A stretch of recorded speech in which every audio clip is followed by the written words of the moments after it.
I used to believe that love had a rhythm like a song shared between two souls. I thought what we had was unshakable, a melody that would never falter. But life has a cruel way of throwing things offbeat, turning harmony into dissonance, and dreams into quiet devastation. It began with what seemed harmless at My husband, Daniel, had always been kind and respectful toward my mother, Elaine. She had an ageless beauty, a charm that time hadn't touched. Her laughter still carried a lightness that drew people in. I admired the bond they shared, never once questioning it. But admiration turned into something else, something deeper, something dangerous. The signs were subtle. The way Daniel's gaze lingered on her just a second too long. How his voice softened when he spoke to her. How his body shifted when she was near. I told myself I was imagining things, that maybe I was being possessive, even paranoid. After all, Daniel loved me. He chose me. Still, love doesn't always live in what's said or done. Sometimes it hides in the silent spaces, glances exchanged, in secret, unspoken feelings buried in smiles. The moment I knew things weren't right came during a family dinner. I watched how he lit up at her jokes, how his fingers tapped the table as she spoke like he was in sync with her, and the way they looked at each other. There was something there I couldn't name, but it made my chest tighten. I told myself again that I was overreacting, but the signs piled up. He remembered small details about her, the kind you only remember when you care deeply. His touch became distant, distracted, as if he were no longer fully with me, even when he was. Then one night, I walked into our bedroom and found him staring out the window, phone in hand, lost in thought. Her name lit up on the screen. The message wasn't inappropriate, not in words, but there was something in its tone. Something too warm, too personal. "You've been talking to my mother a lot lately," I said. He looked startled for a split second, then brushed it off. "She's family. We're just talking." But words can carry secrets. I wanted to press him, to ask what those conversations really meant, but I didn't. Some truths, once spoken, can't be undone. I began to notice the late-night calls, how he smiled when she called, how his whole face softened, like he was hearing a song he loved. Then came the moment that broke everything. I had left a scarf in the guest room, the one my mother used. As I passed through the house, I saw them. In the living room, they weren't touching, but something about their closeness made the air feel electric.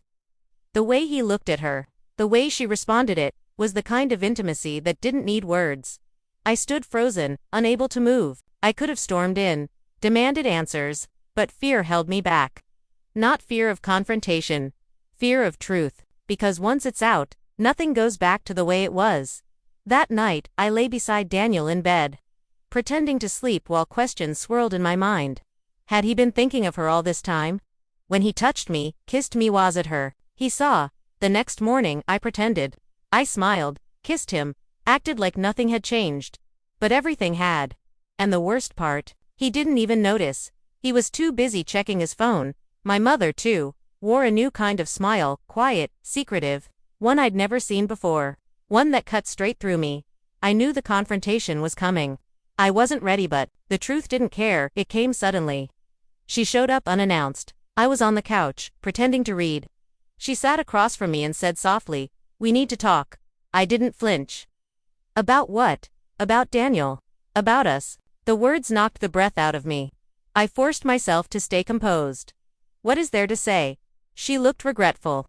"I didn't mean for this to happen." I laughed, cold, bitter.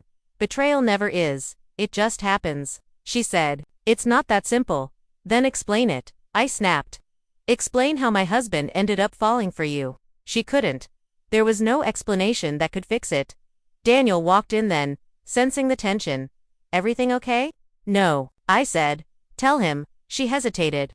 Then she said quietly, "She knows." His face changed. The guilt was instant, unmistakable. "I never wanted to hurt you," he said. "But you did," I replied. He stepped forward. I stepped back. "It wasn't planned," he said. I turned to my mother. "Do you love him?" She didn't answer right away, and that silence said everything. "You were supposed to protect me," I whispered, "not take what was mine." Tears filled her eyes. "I never meant, but you did," I said. "You both did." Daniel tried to say he still loved me, but I knew better. "No," I told him.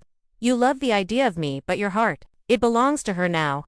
And just like that, I felt something inside me break, and strangely, I also felt free. There was nothing left to hold on to. I turned to leave. Where are you going? Daniel called. To pack, I said. My mother sobbed, please don't do this. I looked at her, my heart shattered but clear. You already did. And I walked. Away from the man who once loved me, and from the mother who should have protected me, into the unknown. Into whatever comes next. Alone, but free to begin again.